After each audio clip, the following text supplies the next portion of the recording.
I got up on the roof to do some maintenance. There's a huge something's coming our way. I should probably move. I'm gonna fix this real quick.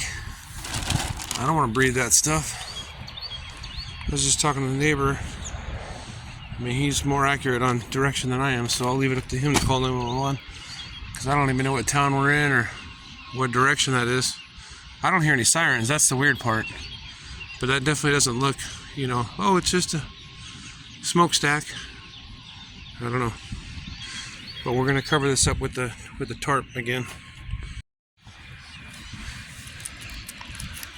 Well, she's better than she was. That fire's still going. As soon as the gentleman called 911, I heard sirens starting. But it's definitely glad we're not downwind-ish. Because if we were in that smoke, I'd have just started driving. I don't know what the old transportation secretary is blowing up nowadays. More trains or something. We'll see it on the news. We'll check it out later.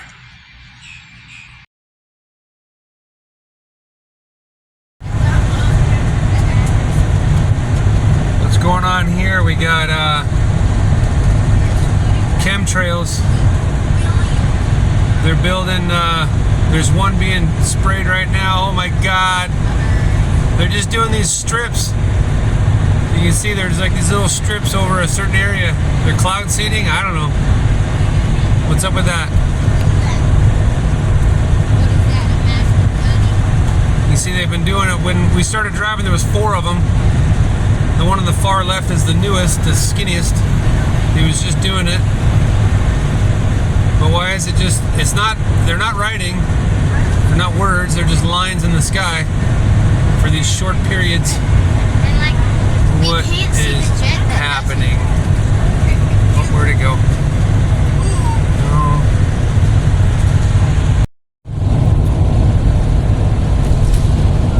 This is what Georgia looks like. On the highway, obviously. We're not doing too many back roads anymore because we gotta make up time. We've been lollygagging enough. What do you think, Bud? What color is the state? green, What color is every state we've seen? green. And that's beautiful. Yep. We saw some wildflowers in a couple states, but that was about it.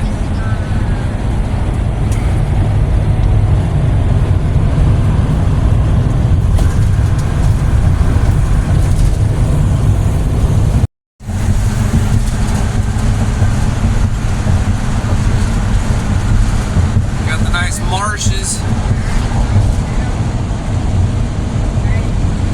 Smells like a marsh, huh, bud? Yeah. Yeah. It smells like that brown stuff at Key West and the beach. Yeah. It smells like decomposition. Like sulfury rot. It's not pleasant. Okay. We're in the outskirts of Savannah, Georgia. It's about 9:30 in the morning. We're a little bit behind schedule because I had to put the tarp on the roof, and the kids for some reason always take a half hour for breakfast. I don't know why it takes them that long. But then they get mad at me when I wake them up at 6:30. So maybe I'm just going to start worrying about getting yelled at and wake them up at 6:30. Anyways, we're here at this Pinpoint Heritage Museum. Bailey had done a report on Savannah, Georgia, and this was one of the few places she picked, or I mean, she did a little report on, and so we're going to see what we can fit in today in Savannah, and we're going to see what this place is all about. You know, there's a saying that for people without a knowledge of their history, it's like a tree without roots.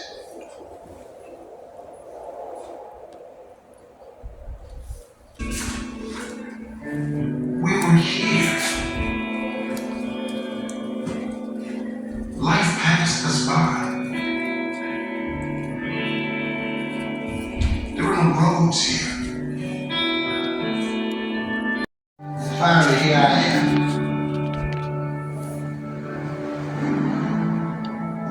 Long way rich colored people have come. This road pretty much symbolizes that distance. People were important here. They just didn't come here. They were brought here. Didn't come in a wave of immigration. They were brought over in that very active part of slave trade. When I was very young, my grandfather would talk about the slavery and he talked about the Exodus. Possible pinpoint in our history. Thank you guys once again for visiting us here at the Pinpoint Museum. My name is Hunter Haynes. I'm a native of Pinpoint. I was born and raised here. My ancestors actually settled this community in the 1890s after emancipation. Now, the great crowd of ancestors was land. And we could own some land, we could live in a autonomous life with our families. Well, land was not readily accessible for those formerly enslaved men and women. Get your piece of chicken back, chicken neck, tie it in the bottom, drop it out there, let it sit, pull it back up. You might have 2 or 3 blue crabs. Chicken and fancy. In nowadays, chicken and fish. In the early days when I was these guys' age, there was a bait called bull nose. And literally, it was the carcass from a Florida cow. It came in 55-gallon barrel. And it was pungent. It was. And they would tie it to the bottom here. The scent, very strong. And they would check these periodically, but these came in daily. Unlike today, it is a complete different method of how. Can anybody tell the female from the male, boy from the girl? Blue crabs? Had to do with the claw, right? I don't know. I'm asking. Tail, that's where the eggs were, so it's been One was Okay. blue, one was not. Okay, now Atlanta sounding pretty good over there. Not to be from the coast. Where you guys hailing from? California? California, Northern California, Southern Southern. California. They got Dungeness crabs out there, so they don't know about this blue crab. Northern California, Northern Not California. me, but them. I'm trying to head that way north after next. Get it up to Ukiah.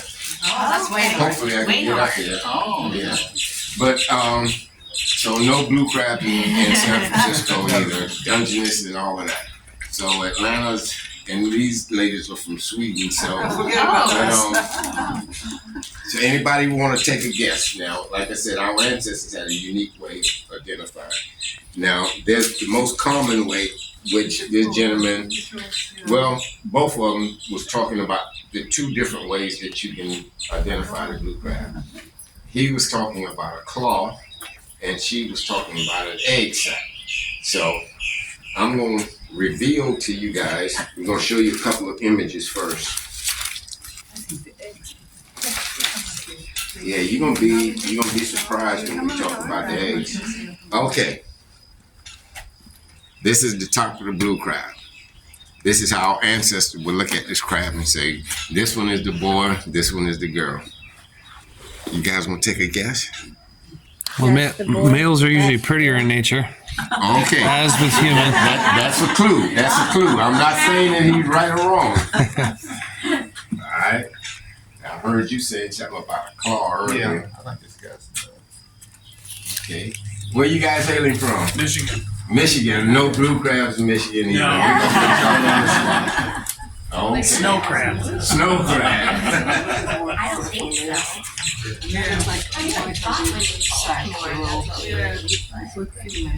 me dump it all on the table. Okay, I'm gonna borrow you for a second. You don't. You stand right there where you are.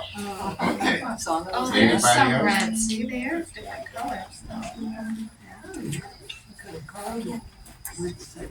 Get some word about. Okay, now, I think this gentleman here said something about the colorfulness. No, not with the blue crab.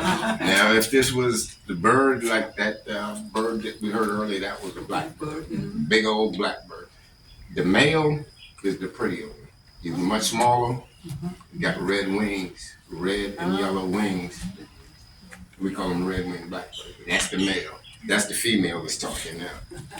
But in this case, the male is not the prettiest one. It is the female. Okay, remember I told you I need to borrow you for a minute? You put your hand out like that for me. Turn around. Okay. All right, ladies. Look at her. Look at these crabs.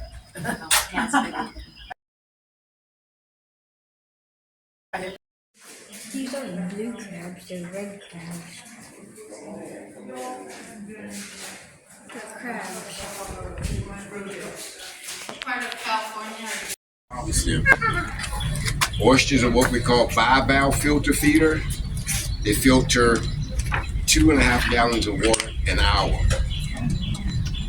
80% of the oyster weight comes from its shell. And a female, just like the blue crab, a female can produce up to 100 million eggs per season. However, it's only 1 out of 1,000,000 that will survive, according to researchers. You have the predators and, pollution and everything else that's affecting, the product. Now, once the fishermen would go out, now this bateau, when it was outfitted with an engine, we simply call it a tucker because it was a single stroke engine and it went tuck, tuck, tuck, tuck, tuck.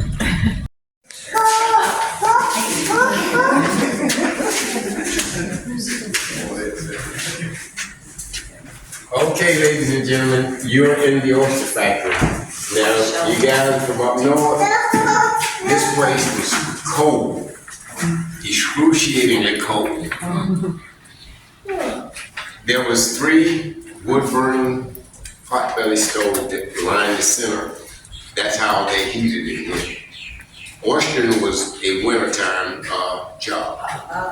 Now, once the oysters were loaded into these chutes out there, gravity fed it down to the women, and they had 4 tools that they used. This was one of the tools. This is an oyster cracker.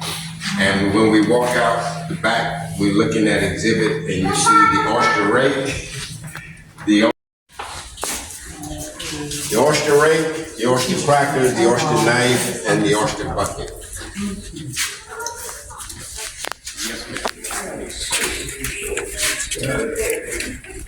Okay, ladies and gentlemen, everybody's out.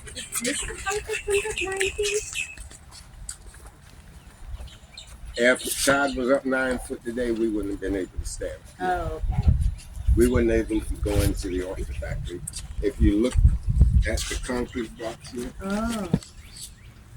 if better yet, look at that table leg right there where the display is. You can see the water line. Oh, yeah. So it does come all the way over here. It all depends, but the tides are daily. They're not 9 foot every day. We have as low as a 5 foot tide sometimes. I love 5 foot tide. I'll be a little fishing. Okay, now before we go in, and you see a bed of oysters on your right hand side. Yeah. But these aren't the oysters that were harvested, but these are just what wild oysters actually look like. They eat good, they're very nutritional, but they have other functions also. As I mentioned earlier, they can filter the water. And because they're embedded in the sediment, they also help fight against erosion from the big power boats that come up and down, these narrow channels.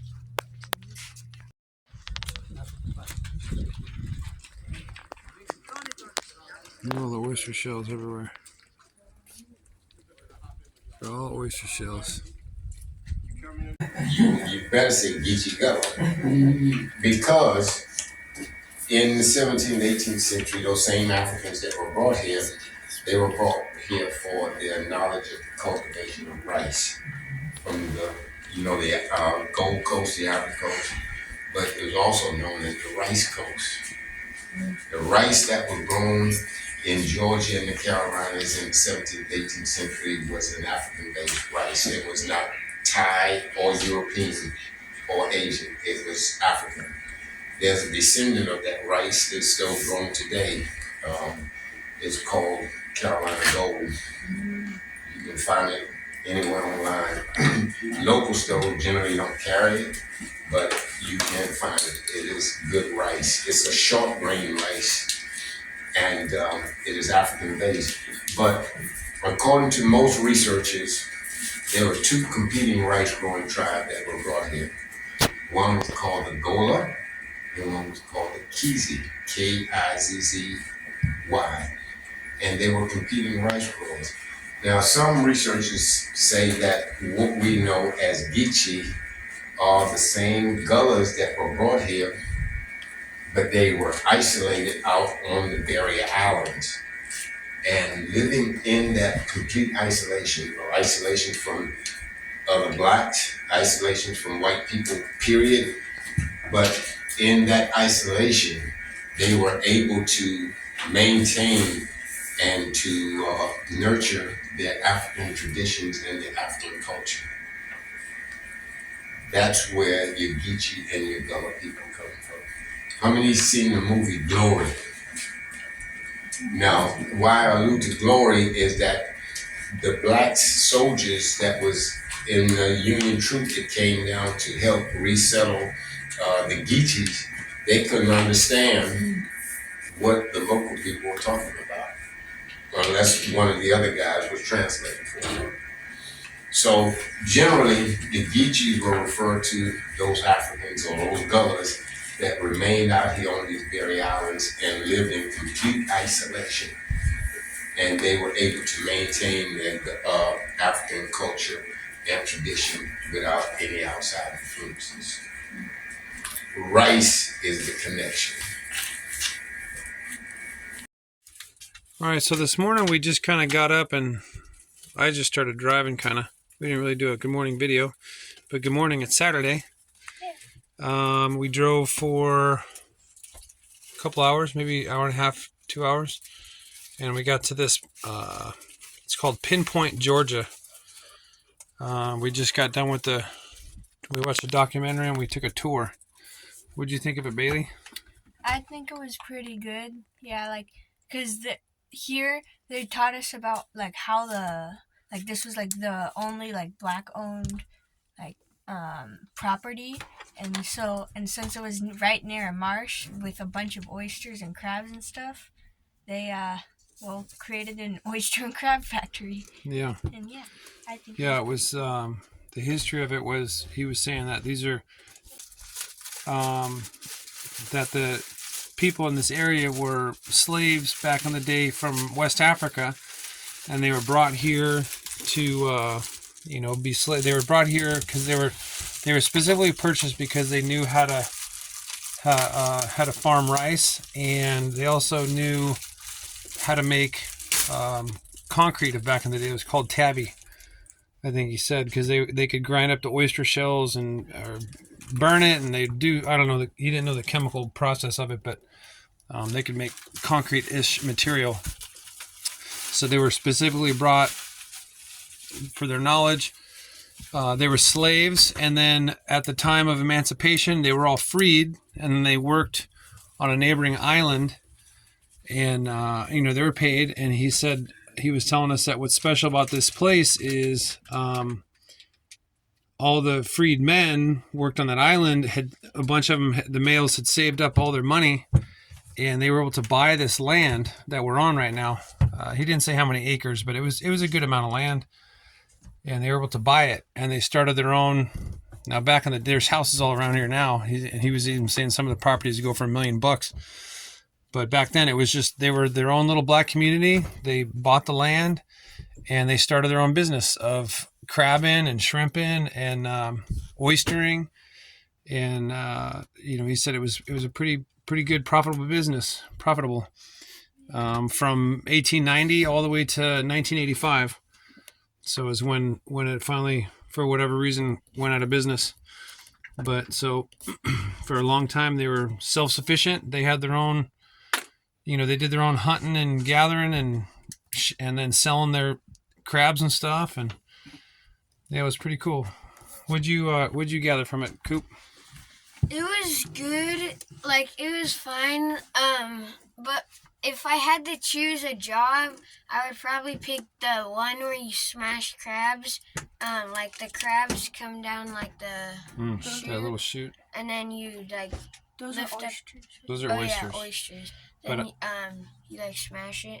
Okay, he so you said that. stop. So you obviously weren't listening when he said, because I don't know if the audience knows, but Cooper hates the cold. He absolutely miserable whenever it's chilly willy out. So he said that was the worst job because it was frigid. In that oyster shelling room, they had 3 fires going just to keep it manageable and tolerable. So you would not like that job because they said it was miserably cold. Because oystering, I guess, is a wintertime activity. So not your favorite job. Maybe the action of it, but not the If actual. it was warm, I would probably do it. Well, it's not warm. They said it was during winter and it was miserably cold in there. So, and they were dealing with ice to ice the oysters. So, but yeah, he showed us how to identify crabs and how to shuck the oysters, and he didn't talk too much about shrimp, but they did shrimp and stuff here too, and whatnot. What'd you think, bud? So I thought like the whole thing was cool, but my favorite part of the tour thing was like how they like see whether like a male or female, because like the females had like red claws, and he showed because like there was a lady with like red nails, and ladies like to paint their nails and stuff, so the crab was kind of like it had painted nails. Yeah. And then the males was all blue. And when we were eating crab at I forget the name of the place, but there was this. It was in Pensacola. Yeah, Pensacola. There was this big black thing on the crab, and that guy said it was eggs. And then here he said it was eggs too, and it showed like the same thing. Yeah. For the. Yeah, we didn't know on the crab that they boiled for us, there was this big, like, black spongy thing on it, and we were like, what the F is that? And so we didn't touch it. And There's orange stuff that we didn't trust. yeah, that was a different part. But we're talking about the eggs, and so that this guy just confirmed it, and the stuff he was telling us that was in fact an egg sponge. And yeah. The meat inside the crabs, he said, was expensive because you could only get like 2 of the meat pieces in every crab. That was the lump meat. Well, Yeah. there was meat in the crabs, and there was claw meat, and there was other meats. But he said this particular lump meat, there's only 2 little morsels of it in each crab, and that's the most flavorful, expensive meat. So there was other meat in the crab, but that was the highly sought after stuff where you can get a pretty good price for it. And he said that they would boil up to 3 of those big pans of crabs, 500 pounds. And I asked him, like, well, how often is that? Like, because that's a lot of crab. He said, well, that was every day. And I was like, dang, 500 to 1,500 pounds of crabs boiling every day. Like, Yeah. that's a I'm lot of surprised crabs. they didn't fish themselves out of crabs or catch And they themselves out said of crabs. that they only sold it to like the local area. Yeah. So they ate a lot of food. They Yeah. either liked to eat crab or just did it for the money. Well, no, because he said this neighborhood, the crab was still a delicacy. They barely ate it. They ate other things like raccoon and whatever else, possums and whatever else they could hunt. But he said that the fish and the crabs were still a rare delicacy to them. So that was their livelihood. They needed to sell it. So I okay. think he said like 45 cents a pound. Yeah. That's how much they got paid. Yeah, the women that were packing the crabs in the cans were 1 pound cans, and they got paid 45 cents per can. But this was a cool historic site because it was very unique because it was a black owned company on black owned land after emancipation, and they were the freed slaves, doing their own thing. So it was very significant. So this is pretty cool. And this is one of the museum stops that Bailey picked in Savannah. So we're going to have some lunch, and then we are going to another historical place that Bailey picked out. and then we're gonna hit the highways.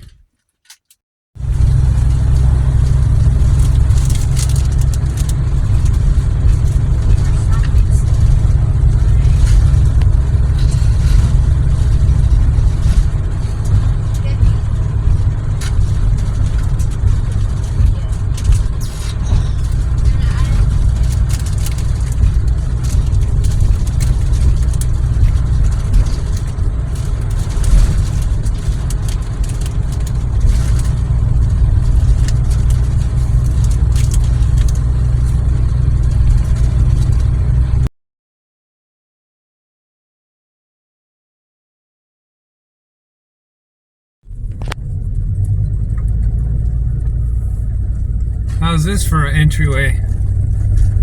Minus the bicycle handles. What do you think, bud? It's pretty, huh? Yeah, it's cool how the trees just did that.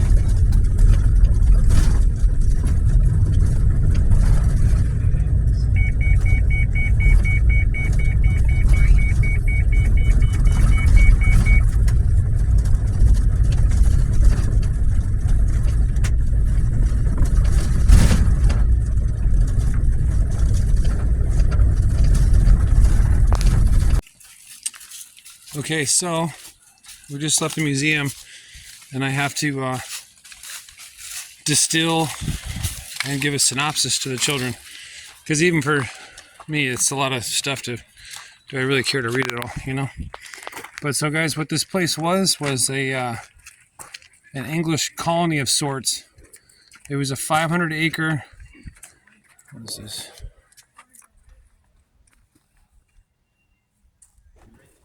So this was a 500-acre land lease of sorts from King George something or other. And they tried to make this a prosperous colony, but they were saying that there was rules and restrictions. There was no slaves, you couldn't own the land, and there was no liquor. So, but back in England, people were promised, you know, all these grand illusions. Oh, it's beautiful, and you know, it's all built and this and that, or they lied to them basically. So when they got over here, the people got pissed off. There was, you know, it was wild. It was like this. There was barely any established anything, and then you couldn't own slaves. You couldn't, you know, do those other things I said. So people started leaving, and they said people were leaving faster than they came. And then the king realized that he had an issue here, so he eased off eventually. In the mid to late 1700s, he eased off on the restrictions.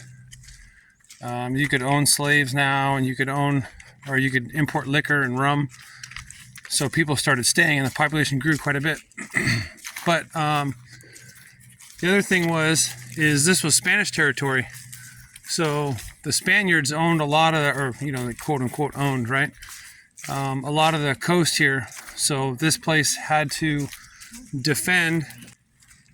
This place had to defend itself from the Spaniards. So up ahead here, there was one of the first tabbies, was one of the buildings built out of the oyster shells and stuff. Oh, kids, walk in front of me. Just walk. Jameson, call out when you see stuff on the trail. Now look, pause for a second. We just, like, the map, we're technically holding it this way, because look, hold the map. We just left the museum and we're going this way. Okay, so I don't know what order. Here, hold a second.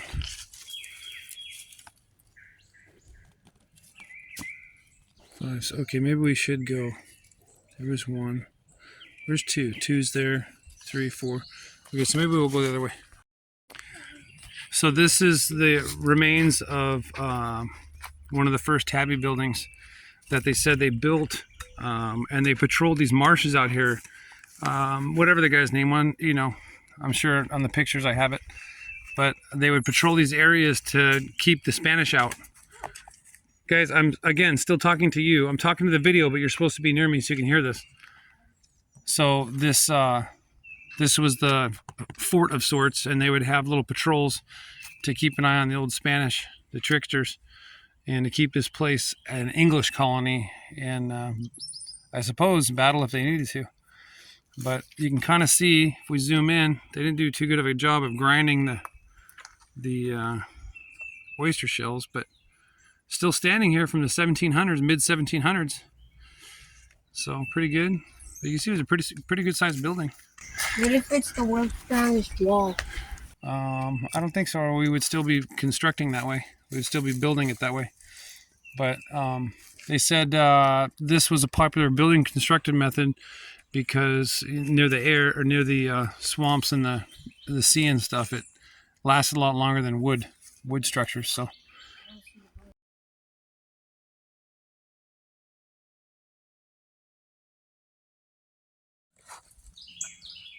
So this was the natural, similar to the natural habitat when they came here, but they said there was old trees that got destroyed by a beetle. But in the 1800s, this was all cleared and it was farmland. And then these ruins we're reading here. So this was a fortified house with 8-foot walls to protect from the Spanish, and the Spanish they'd allied with the Native Americans. And so there was a War of Jenkins' ear, and it happened it was a long one, from 1739 to 1748. But this was an actual fort with gun ports for musket firing, and let's see. It took almost 6 years to build the building. 8,000 bushels each of lime, sand, and oyster shells and water to make the tabby. Dang, I don't know how big a bushel is, but 8,000 bushels of lime, 8,000 bushels of sand, 8,000 bushels of oyster shells to make the building. It took a long time. That's why it took 6 years.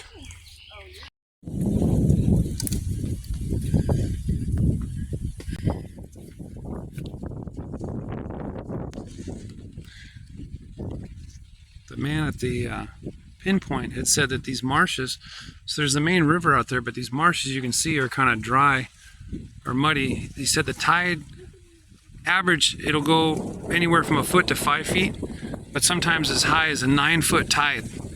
So right now it's obviously low tide, it's just mud. It needs to be wet.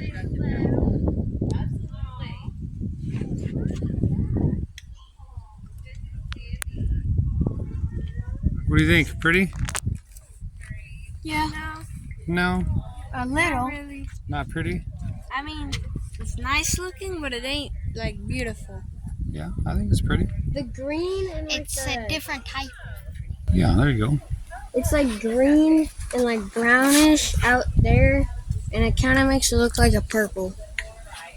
Okay.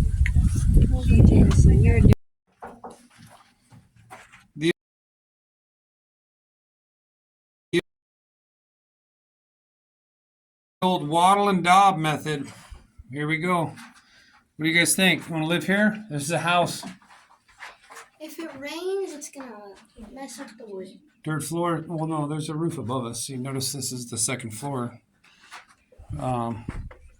This is a ladder. So there's an actual roof. So There's barely any space to get to the ladder. yeah. I don't know about this. Back in the day, it was definitely a hard life.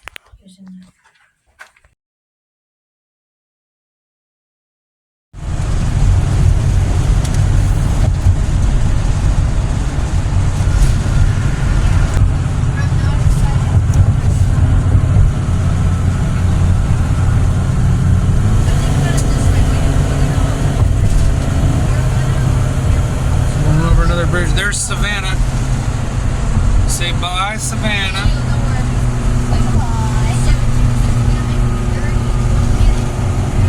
Dang, that's a big building they're building here.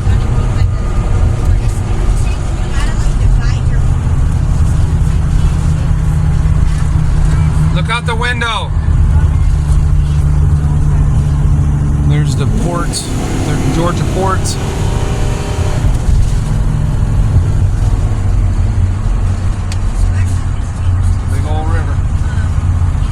Some paddle ships. Look at the paddle ships, bud. Yeah, we were talking to a local guy, and he's like, Dude, I don't even drive my pickup truck downtown Savannah. He's like, I wouldn't even think about driving your motorhome. I said, all right, that's what I was figuring. It's just crazy tight down there. It's Old Town, and everything's super small. So we saw those couple things on the outskirts, and if the kids ever want to go back to Savannah, they can fly there on their own money. So this gigantic bridge that we're on, this long one, but would you believe if I told you this was a river? This looks like a lake, huh? Yeah. Yeah, this is a lake by California standards, but this is a dang river we're driving over. And this doesn't even look like it's moving. Yeah, there's a little current to it. Yeah, there's a big old river that feeds out into the ocean. It's a big river. Big river.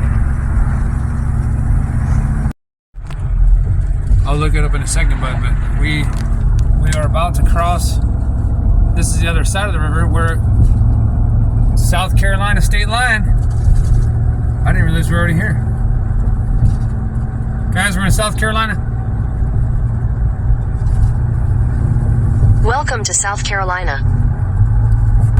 We haven't even put the Georgia sticker on yet. We're in South Carolina. Yeah, I had no idea that this was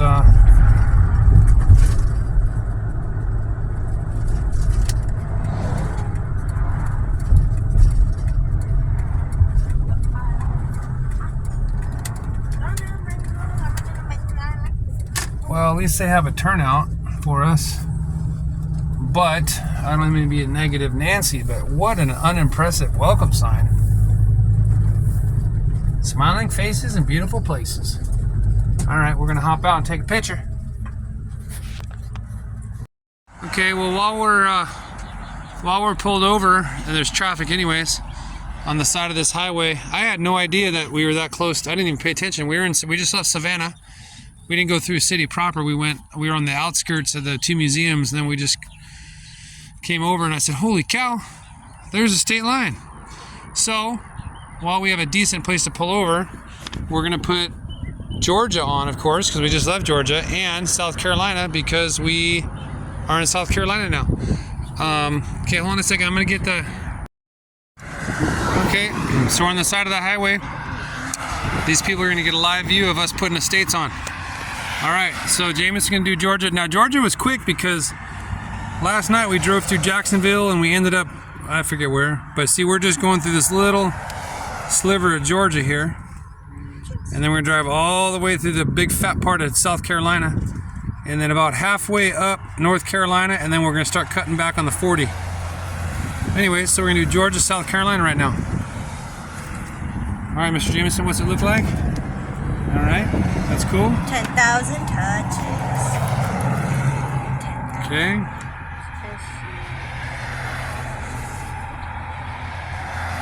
You got lucky on that one. That came out good. All right, so there's Georgia.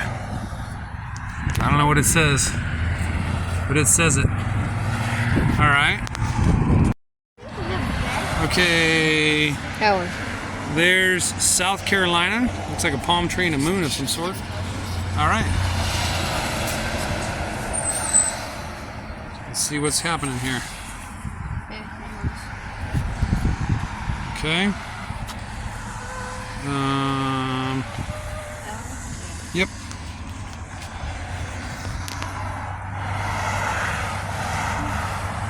Remember, we gotta try to touch it as little as possible. But there you go. That's looking pretty good. You gotta go up, nope, go left. That's hard from your. There you go. It's hard from your short little viewpoint, but that looks perfect. All right. Sweet. All right, give it a good thumb press rub. Thumb press rub. All right, so we did Georgia and South Carolina on Saturday on the side of the road at the old Welcome to South Carolina. Unimpressive but still welcoming sign. I wonder why it's so small. Oh, you know why it might be so small is because we're on kind of a single lane side highway. We're not on the main highway, so they didn't put main money into this little sign. That's probably why. But okay, well, let's go sit in some construction traffic, kids. Yay!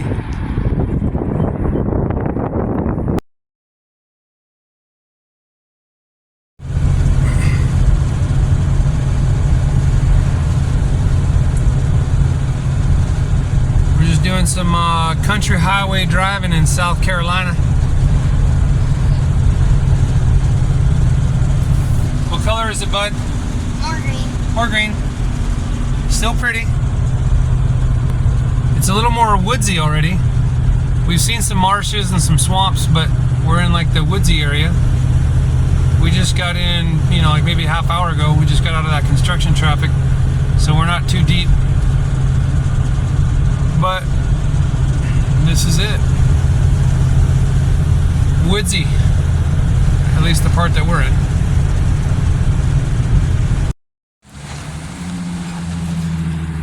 We're here in South Carolina. I'd hazard to say that this is the cheapest gas that we've seen on the trip. $3.35 for credit. I don't know. So we're filling up, and don't worry, we'll give you some MPG updates. I was driving kind of crazy to pass the tank of gas. We were driving 65, 67, and I hit over 70 a couple times. So I'm not expecting too good of the miles, but you know, it is what it is. Mr. Jameson. Yes. How many miles did we drive since we filled up? 330 miles. That's pretty good. 330 miles. How many gallons did it take us? 41.64. I mean 946. 41 and a half ish. No, 946? Yeah. All right, so almost 42 gallons. And then what's our MPGs? 7.87. That's not bad. It's respectable. Yeah. We'll say 7.9 amongst friends, you know? We'll round it up. Yeah, might as well round it up to 8. Well, 8's almost to 10. Guys, we got 10 miles to gallon. 10? All right, back on the road.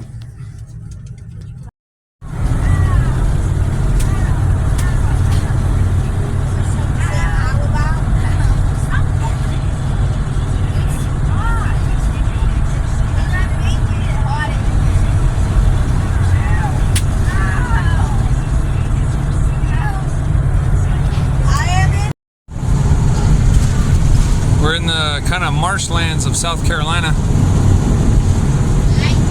Looks like a big prairie, but it's like marshy, muddy.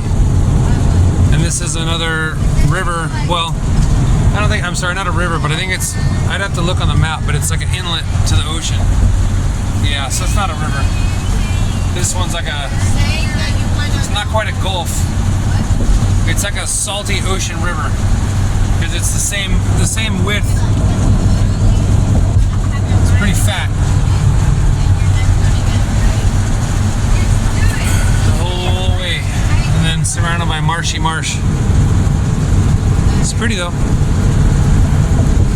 Hey bud, look, it's blue, not green. There's more green coming up. More green coming up.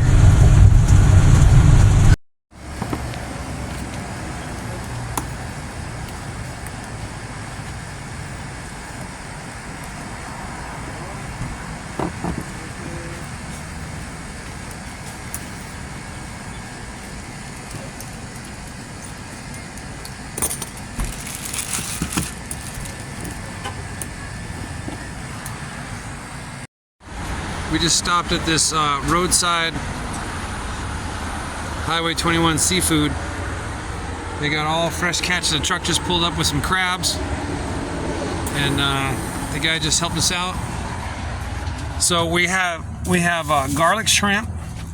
We have conch. I don't know. He said it was like sea snail. Those are cooked. We're gonna try those. And then he opened up some oysters for us. Since we just learned about oysters at that museum, I figured we'd try them out. But I was kind of bummed out. He said, "Oh, make sure you wash them off first." I'm like, dude, I don't want to rinse that shit off my sink.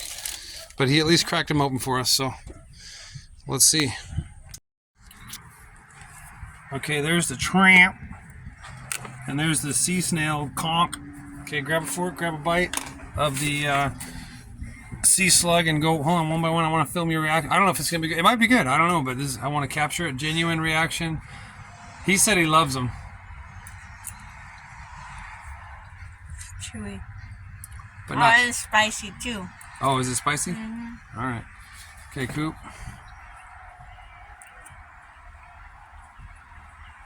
They're okay. It's not terrible. It's not that spicy.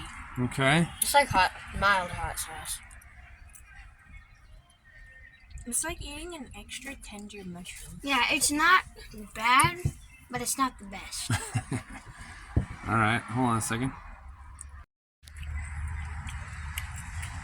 All right. Dad's had a couple pieces. It's definitely interesting.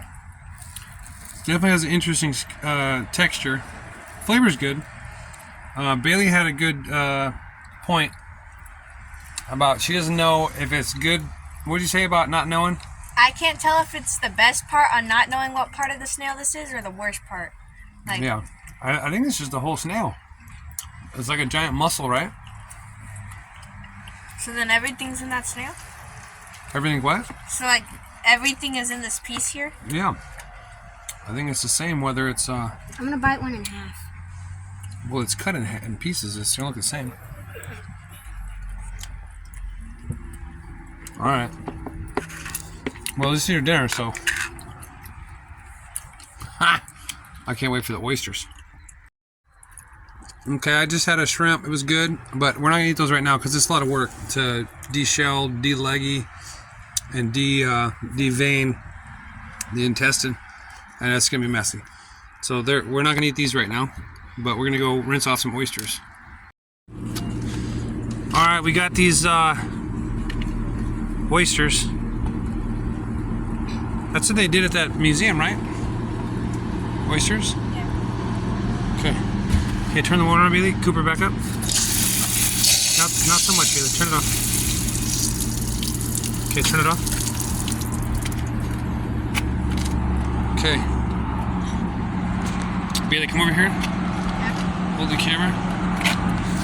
Let me get my hands. Hold on, this one was actually, make sure you see it. This one was actually open. Whoa. So there's the Brain, inside. baby. Let me see the fork. Turn on the water a little bit. That's to get all the sand and crunchies out. I haven't had oyster in a long time.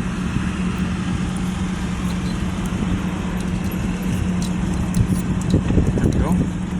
What's Okay. that black stuff on it? Death. Can you make sure you're aiming at where we need to see and not just worrying about your question? We're going to let Cooper go first because he's the youngest.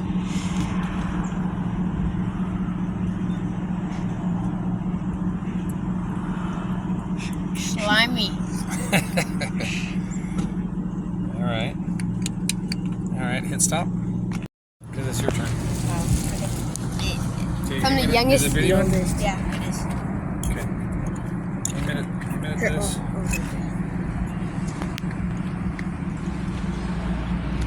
Okay. What's your reaction? You're too close, put back up. No, I'm not the one eating it. Aim at her.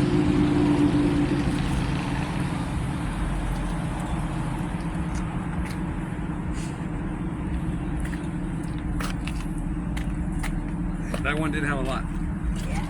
That's for the oldest. You like it? It's like, I don't know. That's your dinner. It's not terrible. Okay, stop. It's not. Tasty. Come on. There we go.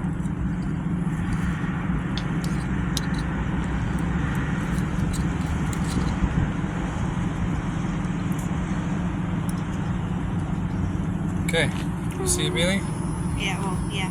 Jameson, before oyster, after oyster. Back up a little bit. Tap his face so it changes the lighting. There you go. It's like slimy and like weird. Slimy and weird. You want to eat 10 more?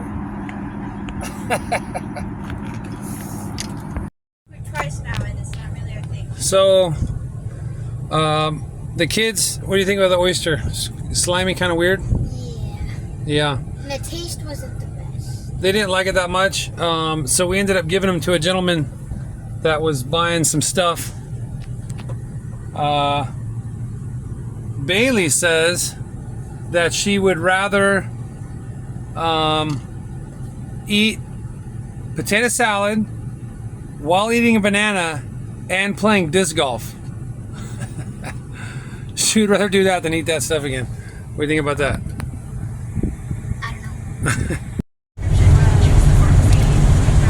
Well, I'm just driving through South Carolina, minding my own business, and apparently the seafood, exquisite seafood, mind you, dinner that I bought and paid for my children was not enough to sustain their body's development.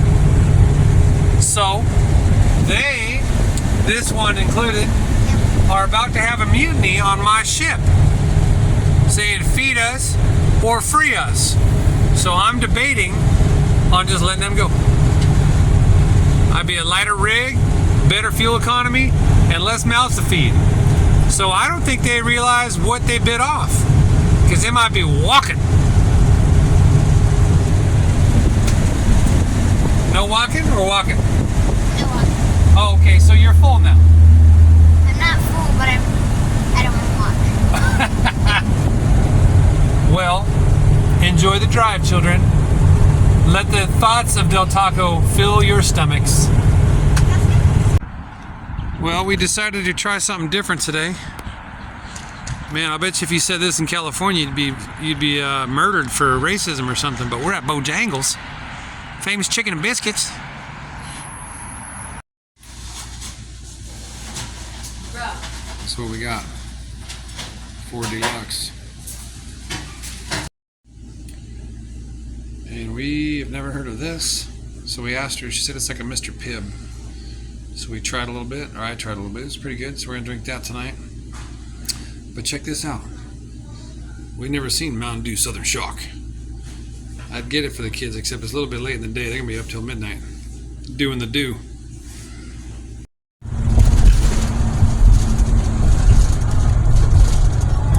Look at a nice bridge here. I don't know why we're zoomed in. Got the drawbridge. We're having big boats. Keep left to continue on Cannon Street. We're in Old Town Charleston, South Carolina. And then, are we gonna get picked up by like a boat or something? Have like a 4-hour drive back?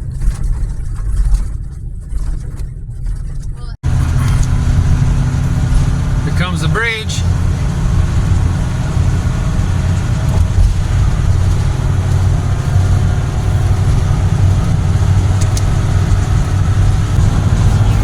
Whoa. Oh, there's a little sailboat. Look at that sailboat, bud. There's like a green sailboat with 2 little sails coming up.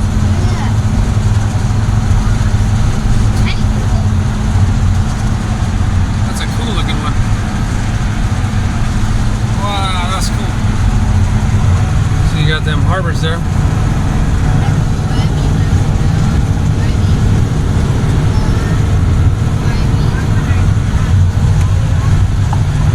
A lot of crazy people walking. It's a long bridge.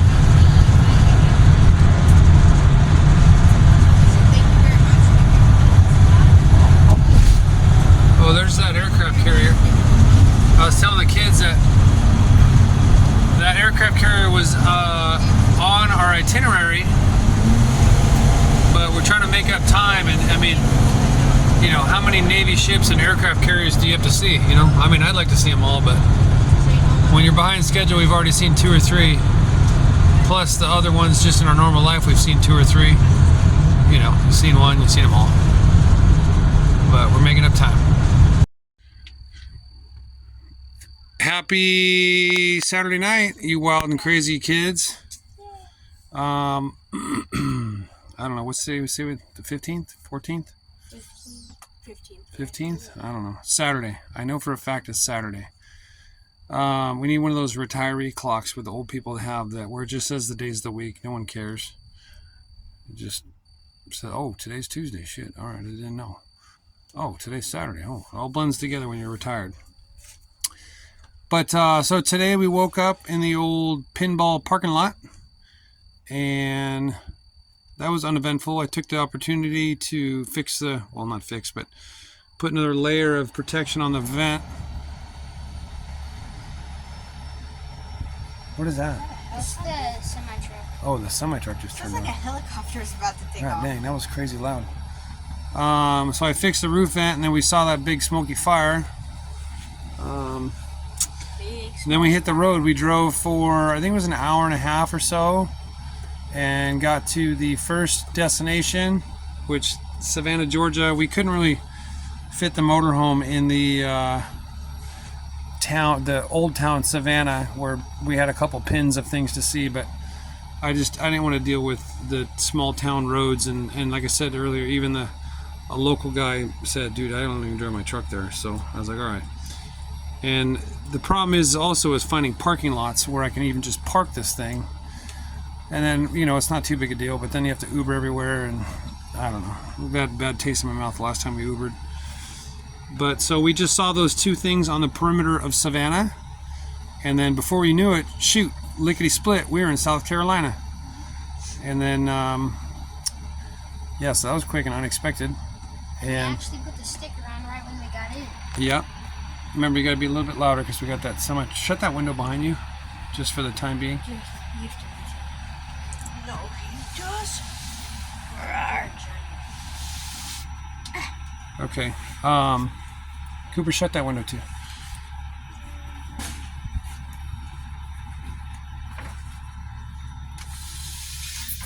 There we go. That's a little bit better. Gonna be me. Okay, so we then we drove and no, we went to both museums in Savannah. Yeah. Okay, and that's what we forgot. We forgot to talk about their thoughts and impressions on the Warslow State Historic Site. That was the one where it was from the 1700s. I forget the guy's name, but he was sent over from the English king to establish a port for England to do business with Savannah, and because it was Spanish territory, the Spaniards owned all the other land above and below. So he set up a fortification at this particular spot, which was the only way into Savannah at the time. So you had to get through him and his Marines. Same word but different meaning of soldiers. So that was kind of a cool historic site. What'd you guys think of that? We did it was a 1 mile hike around, and we kind of just checked things out and read the little brochure we had as we stopped. So Cooper, what'd you think of that place?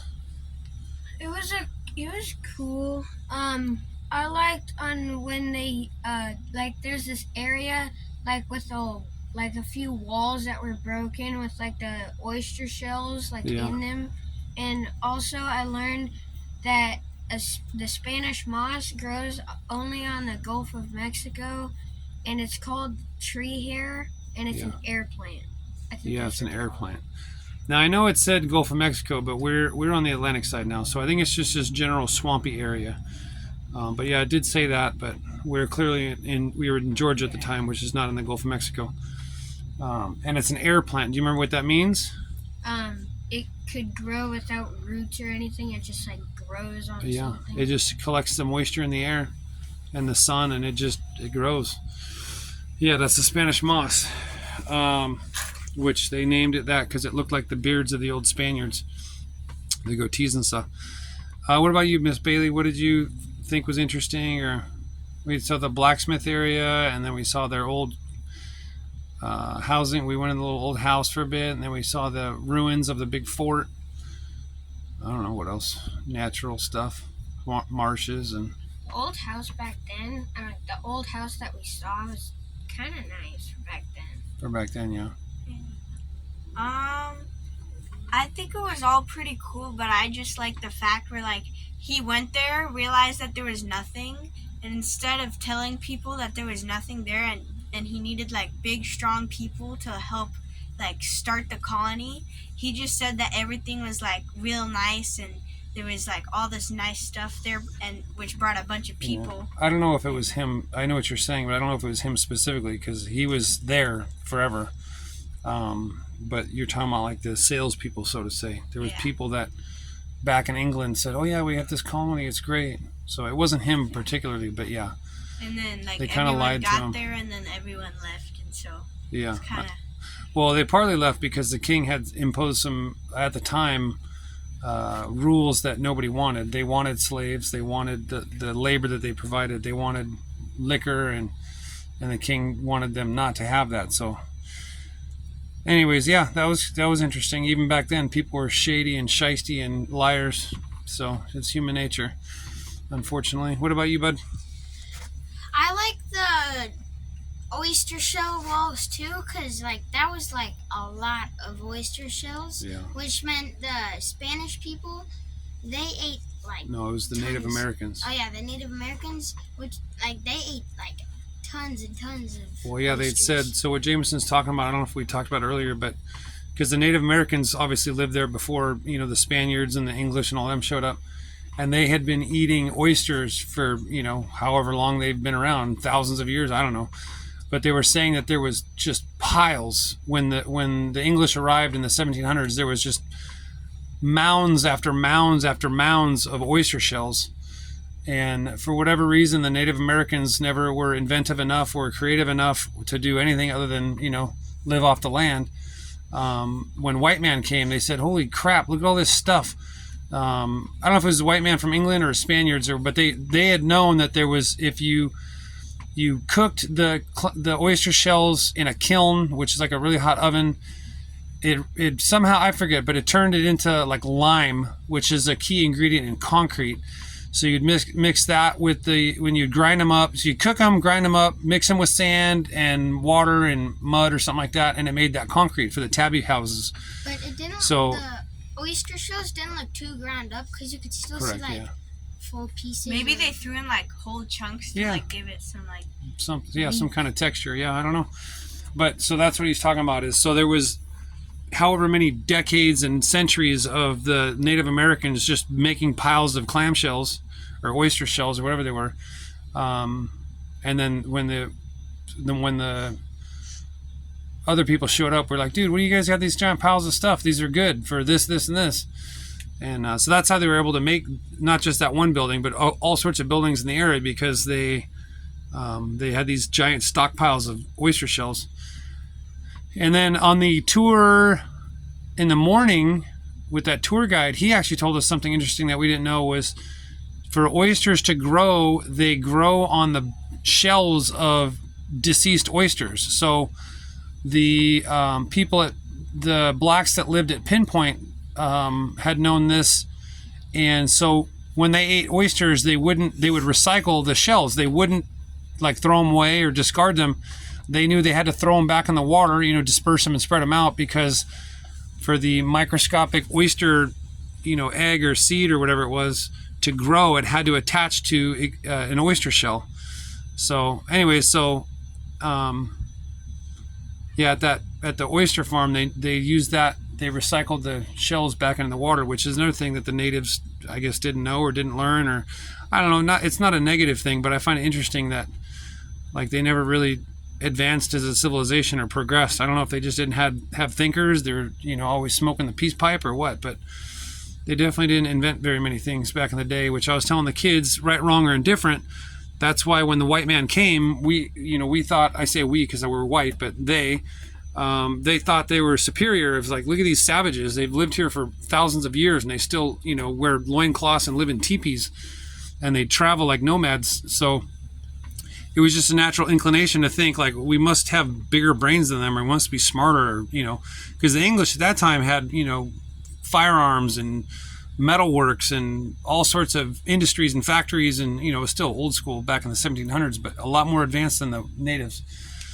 So I don't know, that's just an interesting side note that I've always wondered of why the Native Americans, regardless of the tribes in the entire North American continent, they never really advanced. I don't know. But so yeah, both of those tours were cool. And then we drove to South Carolina, had dinner at the old roadside seafood shack. Those oysters were not too good.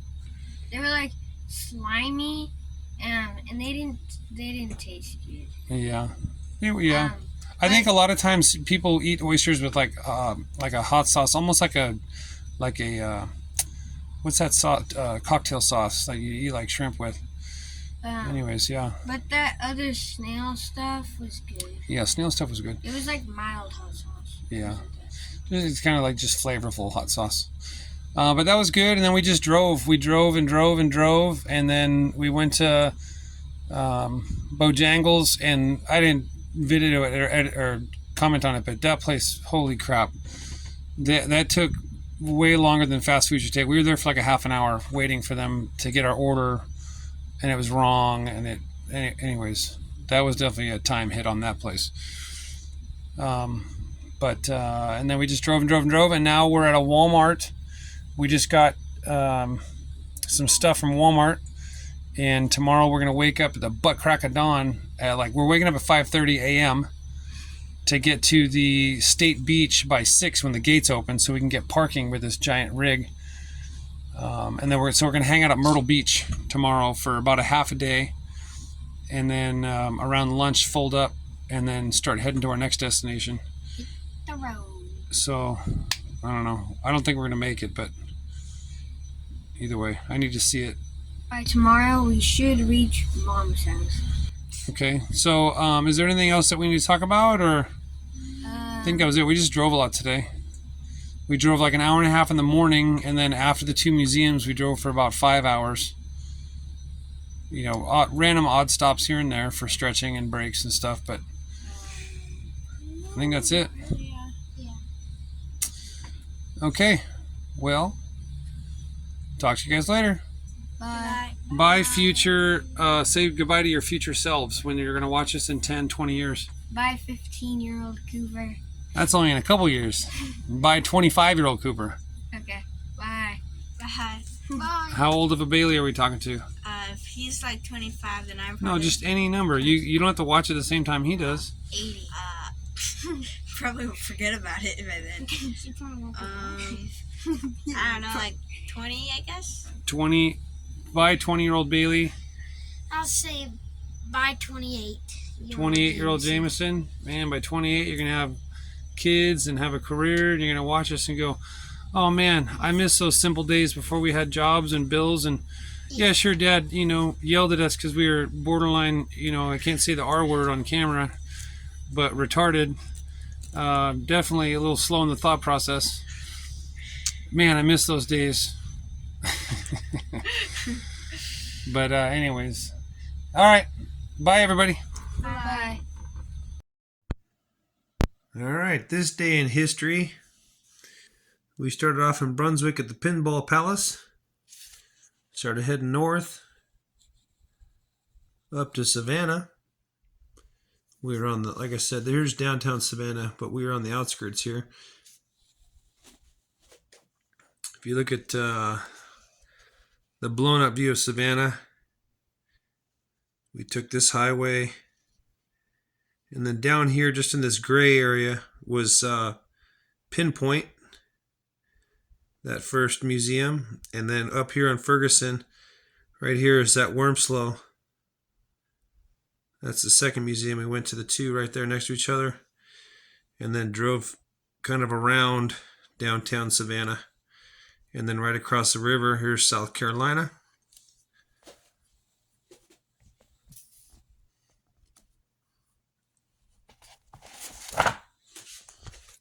And then that picks up right here, Savannah.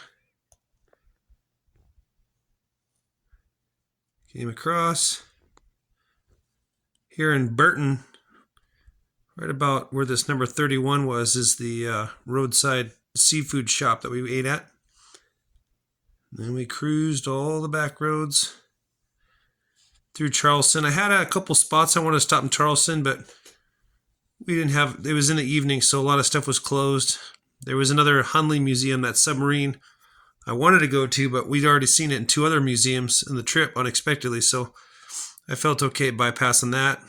But there was a lot of cool stuff in Charleston, but it was in the evening and nothing was open. So we kept on trucking, and we made it all the way up here to Myrtle Beach. So we were parked at a Walmart somewhere around here, and that was our day.